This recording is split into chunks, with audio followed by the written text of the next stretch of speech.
Road మీద car వేసుకొని పోతున్న వాళ్ళు అంతా కూడా వాళ్ళ కార్ల పాటలు పెట్టుకొని ప్రయాణం గడతారు కదా. అయితే ఇప్పుడు అట్లా కార్ల పాటలు పెట్టుకునే అవసరం లేదు. సడకు మీదకి ఎక్కి మీ బండి పోతే చాలు, ఆ సడకే మ్యూజిక్ ప్లే చేస్తుందట. అగో అది ఏడ ఉన్నది ఏం కథ అంటారా? నేను చెప్పుడు కాదు, వీడియోనే పట్టుకొచ్చినా చూడుండ్రి.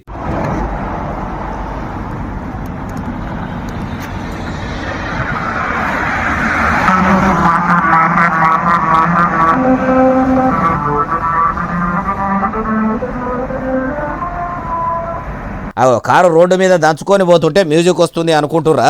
అదే మరి మ్యూజికల్ రోడ్డు అంటే. మరి ఇది ఏడున్నదే బాలన్న అంటారా? ఏడున కాదు, బొంబాయిలా. ఇప్పుడు ఇట్లా కొత్తగా ఇకమత్ చేసి మ్యూజికల్ రోడ్డు వేసిరట. రోడ్డు మీద పోయే బండ్లకు పాట వినిపిస్తుందట.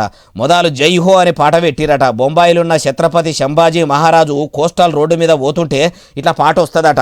అగో ముఖ్యమంత్రి ఫడ్నవీస్ సార్ కూడా చెప్తుండు, మొత్తం ముచ్చటి నుండి. शायद देश में पहली बार एक मेलोडी रोड तैयार करने का प्रयास हुआ है। हंगेरी की टेक्नोलॉजी है और इसको इस हमारे जो छत्रपति संभाजी महाराज कोस्टल रोड है उसके ऊपर उसको लाया गया है।